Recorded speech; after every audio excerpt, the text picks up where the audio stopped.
السلام علیکم. میرا پیغام عمران خان کے نام. عمران خان صاحب، میں آپ سے مخاطب ہوں. اللہ نے اس ملک کی بھاگ دوڑ آپ کے ہاتھ میں دے دی ہے اور اس سرزمین کی عوام اس امید میں ہے کہ آپ انصاف کا بول بالا کریں گے اور پاکستان کو ایک ترقی یافتہ اور کرپشن فری پاکستان بنائیں گے.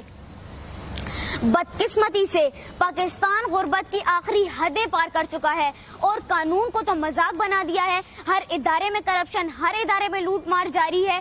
اگر آپ کو عمران خان آپ کو پاکستان کا طیب اردگان اور مہاتیر بننا ہے تو پھر اپنی پالیسیوں پر بالکل کمپرومائز نہ کریں اور خوددارا اس قوم کے ساتھ آپ نے جو وعدے کیے ہیں ان پر قائم رہیں. میں مہد ملک عمر میں تو بہت چھوٹا ہوں، لیکن آپ کو یہ یقین دلانا چاہتا ہوں کہ اگر آپ نے اپنی پالیسیوں پر